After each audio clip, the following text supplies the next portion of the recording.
Assalamualaikum warahmatullahi wabarakatuh. Perkenalkan, saya Zara Khairana Febianti dari Program Studi Pendidikan Biologi UHAMKA dengan NIM 18011250034. Di sini saya akan memberikan liputan berupa video wawancara sebagai tugas PLP 1 yang diselenggarakan di SMAN 48 Jakarta. Selamat menyaksikan. Bismillahirrahmanirrahim. Assalamualaikum warahmatullahi wabarakatuh. Kami dari mahasiswa UHAMKA jurusan Pendidikan Biologi ingin melakukan wawancara dalam rangka pengenalan kami terhadap lingkungan sekolah. Wawancara ini akan dilakukan secara memberikan pertanyaan secara bergilir. Untuk yang pertanyaan pertama dimulai dari saudari Mbak. Iya Pak, jadi yang pertama gimana sih Pak karakteristik dari peserta didik ini secara umum gitu? Ya, alhamdulillah kalau peserta didik di 48 itu rata-rata aktif, pintar, dan berwawasan lingkungan ya, dan punya daya juang yang cukup tinggi. Kemudian Pak, yang kedua itu bagaimana kebiasaan peserta didik secara umum? Karena kan mungkin kalau di beberapa sekolah lain itu punya kebiasaan kayak bawa bekal gitu Pak. Kalau di 48 sendiri itu gimana? Ya, ada dari peserta didik itu sebagian peserta itu membawa bekal, berusaha untuk sampah-sampah hasil sisa-sisa makanan itu selalu dibuang ke tempatnya. Ya, selanjutnya dari bagaimana karakteristik pendidik di sekolah, pendidiknya ya Pak, secara umum tadi kan peserta didiknya. Kalau guru-guru kita selalu membiasakan ya, pembiasaan 5S-nya ya, anak-anak sebelum masuk ke ruang belajar atau kelas di depan itu guru-guru sudah berbaris untuk membiasakan itu. Ya. Selanjutnya dari Lutfiah. Ya Pak, perkenalkan nama saya Lutfiah Tania. Jadi saya akan menanyakan pertanyaan seputar hubungan antar warga sekolah dan keorganisasian. Pertanyaan yang pertama itu, bagaimana hubungan antara peserta didik dan pendidik di sekolah? Ya, alhamdulillah kalau di 48 itu hubungan dialogis atau apa istilahnya ya, saling interaksinya saling baik antara guru dan siswa. Ya tentu saja ada sebagian anak yang karakternya itu agak minder, itu susah sekali ketemu di jalan ya harus disapa dulu, tapi hanya sebagian kecil. Ya, selanjutnya itu bagaimana sih Pak hubungan antara staf sekolah, pendidik dan peserta didik itu terjalin gitu di sini? Ya semuanya terjalin baik. Di luar sekolah ya masih baik, saling kunjung kalau memang ada yang saling repot, saling membantu, baik itu guru, TU atau pesuruh, itu ada hubungan yang baik di sekolah. Yang terakhir pertanyaan dari saya, bagaimana struktur organisasi dalam sekolah ini gitu, beserta tata kerjanya seperti struktur organisasi tata usaha dan OSIS gitu di sekolah ini? Untuk guru itu strukturnya kan mulai dari kepala sekolah, wakil, staf, wali kelas, itu semuanya ada. Kemudian di TU juga ada struktur, OSIS juga ada struktur. Struktur itu dibuat kan terbagi berdasarkan unit-unit kerjanya ya. Kalau di guru nanti ada bidang kurikulum, kesiswaan, sarana. Di TU menyesuaikan biasanya. Ya, itu aja Pak pertanyaan dari saya. Selanjutnya akan ditanyakan dari saudari Dahra. Ya Pak, perkenalkan saya Zara Khairana akan mempertanyakan pertanyaan seputar peraturan dan tata tertib sekolah Pak. Ya. Jadi pertanyaan pertama saya, ada atau tidak sih Pak di sini peraturan terkait pendidik dan peserta didik luar sekolah gitu Pak? Jadi contohnya kayak peraturan pendidik nggak boleh gitu mengajarkan pelajaran di luar jam sekolah, di luar sekolah. Kalau pendidik guru itu kan aturannya ada kode etik gurunya. Yang jelas di sekolah ini juga tidak mengizinkan kita itu komersil di luar jam pelajaran itu. Ngeles murid sendiri itu tidak boleh. Tapi kalau melayani harus, ketika pelajaran di kelas itu tidak jelas, kemudian masih tadi saya katakan ada siswa itu yang malu kalau bertanya langsung di kelas. Mereka nanya melalui pesan WA, di foto. Nah, saya atau rata-rata di 48 itu seperti itu dilayani. Kadang-kadang sampai di luar jam kita pas repot juga tetap dilayani. Oke Pak, pertanyaan selanjutnya, bagaimana mengimplementasikan peraturan dan tata tertib sekolah kepada warga sekolah? Ya, cara mengimplementasikan ya kita harus saling mengingatkan satu sama lain apabila ada perilaku atau apa yang mengarah ke tindakan tidak disiplin, harus diingatkan, baik itu guru sesama guru atau guru mengingatkan muridnya ya. Jadi selalu diingatkan, selalu disampaikan yang seharusnya bagaimana ya. Yang lain-lain ya nanti tergantung apakah pelanggarannya berat atau tidak. Tapi kalau sudah dimulai dengan menegur itu pasti ringan, dan kedepannya mudah-mudahan tidak mengulang lagi, jadi tidak ada sanksi yang berat gitu. Oke, pertanyaan selanjutnya Pak, apakah staf sekolah juga mengetahui peraturan dan tata tertib untuk peserta didik? Ya pasti tahu, pasti ada, karena selalu disosialisasikan ya di program-program sekolah, apalagi di rakter atau di rapat koordinasi itu selalu diingatkan ya, supaya terjalin interaksi yang lebih membutuhkan lah gitu, yang membangun gitu. Itu aja sih tadi mungkin pertanyaan terakhir dari saya. Selanjutnya pertanyaannya akan dilanjutkan oleh saudari Nabila Pak. Iya Pak, selanjutnya nama saya Nabila Putri Nias. Saya akan menanyakan terkait kegiatan aktif sekolah Bagaimana kegiatan-kegiatan seremonial dan formal berlangsung di sekolah ini? Kita selalu membuat program ya bahwa di 48 itu setiap hari Senin itu kondisi normal itu selalu ada upacara bendera. Nah, upacara yang lain ini mengikuti Hari Besar Nasional ya atau sesuai edaran dari Kepala Dinas Pendidikan DKI. Yang selanjutnya, bagaimana kegiatan-kegiatan rutin seperti kurikuler, kokurikuler, dan ekstrakurikuler berlangsung? Ya, kalau kita dibuatkan program, biasanya kesiswaan membuat program ya untuk ekstrakurikuler. Kalau kokurikuler biasanya kurikulum itu membuat jadwal rutin, kemudian jadwalnya juga harus dikonfirmasikan ke bidang kesiswaan karena semua terkait kapan kokurikuler, kapan ekstrakurikuler dan lain-lain itu kan semua harus dibuat program seperti kalender pendidikan sekolah itu kita buat setahun. Yang terakhir, mengenai demo ekstrakurikuler, apakah saat masa pengenalan lingkungan sekolah itu ada? Jika ada, untuk sekarang ini yang sedang pandemi ini dilaksanakan itu seperti apa?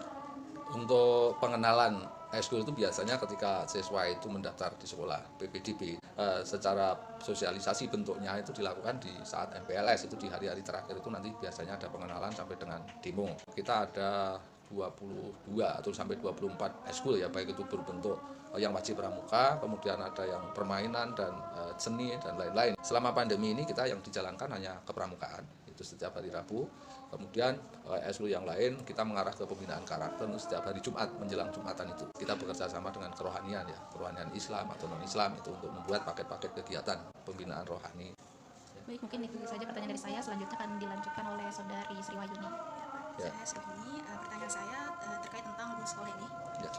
Bagaimana praktik-praktik dalam pembiasaan untuk membiasakan kebiasaan positif di sekolah ini? Mulai tahun lalu sekolah ini termasuk sekolah adiwiyata. Nah, sebelumnya pernah menjuarai lomba sekolah sehat ya tingkat nasional, juara 2 waktu itu. Dari situ kan kebiasaan-kebiasaan baik itu tetap dijalankan. Sebagai sekolah adiwiyata tentu saja ini anak-anak selalu ya peduli dengan lingkungan belajarnya. Jadi apapun yang dilakukan harus berwawasan lingkungan. Selanjutnya, sejauh ini goals apa saja yang sudah dicapai oleh Semen 48 Jakarta yang sesuai dengan visi dan misi sekolah? Kalau di dalam visinya itu kan ada pembinaan keimanan dan ketakwaan. Ya alhamdulillah dari sisi keimanan ketakwaan anak-anak terlihat semakin ya taatlah beribadah. Terus dari visi yang lain bidang akademik ya, prestasi akademik itu hasil ujian nasionalnya dari tahun-tahun ke tahun ini termasuk 10 besar DKI dan di tingkat nasional pun itu 100 termasuk 100 besar kalau nggak salah sekitar di peringkat 70. Kemudian prestasi lain non akademik itu masih ada beberapa siswa lah paling tidak mewakili OSN ya, tingkat nasional ya yang berhasil membawa medali, pernah emas, pernah perak. Demikian juga lomba seni ya FLS 2N ini juga lumayan bagus. Terus kemudian O2SN itu sampai Juni kemarin masih ada yang ikut pembinaan di luar sana ya. Nah, dilihat dari lulusannya yang terserap di perguruan tinggi juga 80% ke atas itu diterima. Mungkin sampai sini saja pertanyaan yang kami sampaikan, kurang lebihnya mohon maaf. Terima kasih atas waktu dan tempatnya. Assalamualaikum warahmatullahi wabarakatuh. Waalaikumsalam warahmatullahi wabarakatuh. Ya Ibu, sebelumnya perkenalkan kami dari mahasiswa UHMK Program Studi Pendidikan Biologi. Di sini kami akan mewawancara terkait beberapa hal yang bisa kita tahu untuk perkenalan di lingkungan sekolah. Saya sendiri Ulan Fitriana bersama teman-teman saya. Untuk wawancaranya yang pertama, bagaimana sih Bu karakteristik peserta didik secara umum pada saat pembelajaran biologi itu berlangsung? Kalau selama di kelas ya,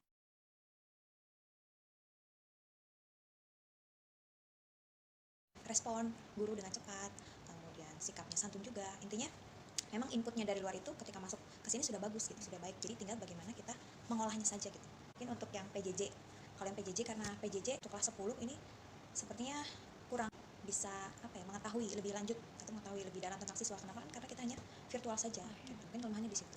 Tapi sementara ini sih untuk PJJ juga berjalan dengan lancar sih. Untuk kelas 10 juga mereka respon juga oke, tanggap gitu. Ketika guru memberikan tugas, ketika guru mengadakan Zoom meeting misalnya, itu siswa respon dengan cepat gitu. Kemudian Bu, kalau pandangan dari Ibu sendiri nih terhadap peserta didik zaman sekarang nih yang ada di SMA 48 itu seperti apa? Oke, karena ini era industri 4.0, kids zaman now ya bilangnya. Pasti gadget itu nggak bisa lepas. Nah, sekarang bagaimana kita sebagai guru mengarahkan siswa untuk penggunaan gadget itu sesuai dengan fungsinya gitu. Ketika belajar ya kita maksimalkan fungsi gadget ini untuk pembelajaran. Ini kita mengarahkan siswa dalam menggunakan gadget. Ya Bu, kemudian gimana sih Bu karakteristik para tenaga kependidikan di sekolah ini secara umum? Kalau untuk tenaga pendidiknya guru-guru, wah itu udah luar biasa, bagus banget. Gurunya sangat kreatif banget. Jadi apalagi selama PJJ ini ya, mungkin awalnya yang tadinya gurunya kurang gitu dalam menggunakan media pembelajaran. Nah semenjak COVID ini guru-guru tuh kreatif, ada yang bikin video pembelajaran, bikin sendiri gitu dengan berbagai aplikasi. Bagus lah, mengikuti perkembangan juga gurunya.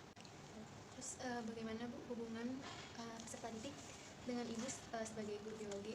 Guru itu kan tidak hanya mengajar itu kan hanya sekedar ngasih materi udah selesai, tapi guru itu juga mendidik gitu. Jadi bagaimana guru ini selain memberikan materi juga memberikan motivasi kepada siswa, kemudian juga bagaimana sih untuk proses belajarnya gitu seperti apa. Jadi tidak hanya ke hasilnya saja. Kan saya Zahra Hairana. Di sini saya ingin bertanya, pandangan Ibu sebagai guru biologi, materi apa sih yang selama ini kalau peserta didik itu tertarik buat belajar biologi? Materi yang tertarik siswa ya. Kalau menurut Ibu ya, siswa itu lebih senang ketika praktek. Baik itu di lab ataupun tadi di luar ruangan, itu siswa lebih aktif gitu. Mereka lebih explore, lebih ingin tahu gitu gimana materi biologi itu sih, gimana mereka mendapatkan materi itu dengan langsung gitu. Nah, kalau sekarang kebalikannya Bu, materi yang kurang disukain sama anak-anak, jadi peserta didik itu kurang tertarik gitu belajar materi itu. Kalau yang kurang, kemarin terakhir saya mengajarkan tentang bioproses sel. Nah itu mungkin karena proses ya cukup rumit, jadi mereka agak pusing. Jadi ini Bu, difusi osmosisnya apa ya? Oke, yaudah saya kasih video dulu, setelah itu kita praktek. Jadi biarpun virtual, saya juga minta siswa untuk praktikum. Gitu. Praktikum sederhana aja yang simpel. Selanjutnya, sebelumnya perkenalkan nama saya Nabila Husnul. Bagaimana cara Ibu sendiri sebagai guru biologi mengatasi peserta didik yang kurang paham terkait salah satu materi biologi? Dalam satu kelas pasti ada 1-2 siswa yang memang kemampuannya kita bilang kurang lah dibandingkan yang lain gitu. Pasti ada setiap sekolah, setiap kelas gitu. Nah sekarang bagaimana si guru ini supaya siswa tersebut tidak ketinggalan dengan teman yang lain? Salah satunya bisa dengan tambahan. Jadi siswa kalau yang kurang paham seperti itu, kita berikan materi tambahan di luar jam misalnya. Jadi kapanpun siswa bisa dan guru janjianlah di luar jam itu bisa kita berikan materi lanjutan gitu. Ataupun ketika di kelas, ya mau tidak mau kita sebagai guru harus lebih memperhatikan anak tersebut gitu. Lebih memancing anak tersebut untuk lebih bisa mengeluarkan pendapatnya, lebih bisa aktif lagi di kelas gitu kan. Selanjutnya dari saya, perkenalkan nama saya Sulhini. Apakah setiap tahun sekolah ini mengirimkan perwakilan untuk mengikuti ajang olimpiade biologi? Oke, setiap tahun ada olimpiade. Cuma itu tidak sampai ke lanjutan gitu tidak. Terima kasih Bu atas jawabannya. Semoga bisa kita bantu nanti untuk membantu kita membuat laporannya dengan baik. Bismillahirrahmanirrahim. Assalamualaikum warahmatullahi wabarakatuh. Waalaikumsalam warahmatullahi wabarakatuh. Sebelumnya perkenalkan dulu ya, kita dari mahasiswa Universitas Muhammadiyah Profesor Dr. Hamka, jurusan Pendidikan Biologi. Kami akan mengadakan wawancara, nanti kita akan memberikan pertanyaan secara bergilir. Untuk yang pertanyaan pertama dari saya dulu, perkenalkan sebelumnya nama saya Sri Wahyuni. Ya, untuk pertanyaan pertama, bagaimana sih kesan kamu bisa menjadi pelajar dan belajar di sekolah kamu saat ini, yaitu SMAN 48 Jakarta? Untuk pertama kali masuk SMAN 48 Jakarta, saya merasa sangat bersyukur ya, alhamdulillah banget, gimana enggak. Karena 48 sendiri udah terkenal gitu, karena sekolah favorit. Lagi pula saya juga orang Bekasi. Orang Bekasi masuk Jakarta saat itu sudah sangat wah gitu. Udah bersyukur banget. Cuman sedikit kecewa juga yang dimana peraturan menurut saya lebih lowong dibanding SMP saya dulu, 49. Mungkin karena dianggapnya sudah dewasa di SMA kali ya. Tapi secara keseluruhan ya bersyukur udah bisa masuk 48. Iya, pertanyaan selanjutnya. Iya, selanjutnya akan dilanjutkan oleh saya. Perkenalkan sebelumnya nama saya Nabila Husnul Intias. Apakah menurut kamu ini sebagai siswa dari SMA 48 ini fasilitas penunjang kebutuhan belajar sudah mencukupi atau belum? Menurut saya sudah cukup, mau di sekolah maupun di rumah kayak PJJ sekarang, di mana sekolah dari lab udah lengkap, lab bio, lab fisika, lab kimia, lalu toilet juga bersih, terawat, terus perpustakaan juga sudah banyak bukunya. Lalu untuk PJJ sendiri saat ini belum ada halangan, alhamdulillah nggak ada halangan dari internet, lalu media belajar seperti buku, komputer ataupun HP. Ini belum ada halangan sama sekali, lancar. Pertanyaan selanjutnya dilanjutkan oleh Zahra. Ya baik, pertanyaannya dilanjutkan oleh saya ya. Perkenalkan saya Zahra Hairana. Di sini saya akan tanya, bagaimana sih karakter guru-guru di SMAN 48 menurut pandangan Akad?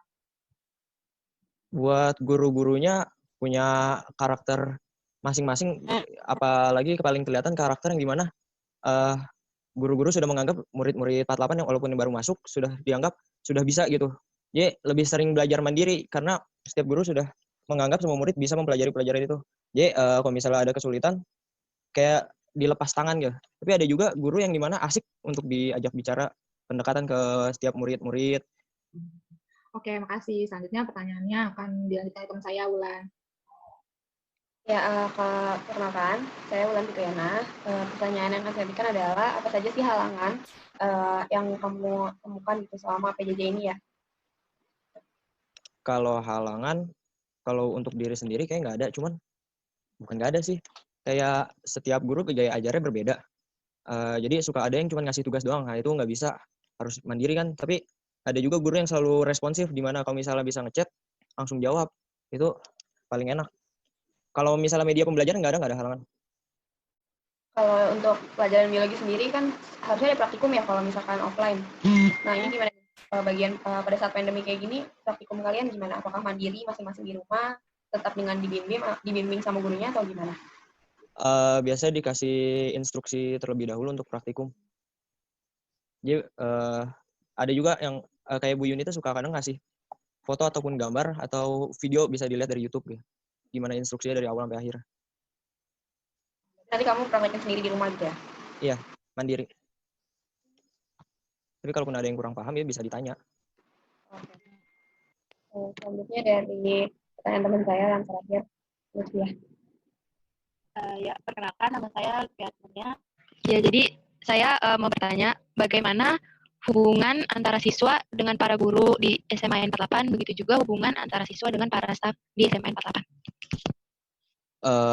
Untuk hubungan antar murid dengan guru ataupun staf selama sekolah sebelum pandemi ini cukup baik. Kayak seperti yang tadi udah dibilang, ada guru yang sangat komunikatif dengan para murid, di mana bisa diajak bercanda. Lalu untuk para staf sendiri, yang biasanya cuma dekat dengan murid, biasanya cuma kayak OB ataupun satpam ya. Untuk yang lainnya kurang dekat atau mungkin jarang ketemu ya. Tapi pendekatan antara guru dan murid itu berjalan bagus gitu. Perjalanannya cukup baik, nggak ada masalah, nggak pernah ada selisih. Ya, itu aja pertanyaan dari saya. Ya, mungkin pertanyaannya sudah bisa dicukupkan ya. Terima kasih banget sama Atar udah bisa meluangkan waktunya buat kami. Semoga kegiatan wawancara secara online ini bisa bermanfaat untuk kami semua. Mohon maaf juga kalau ada gangguan-gangguan di luar ekspektasi kami.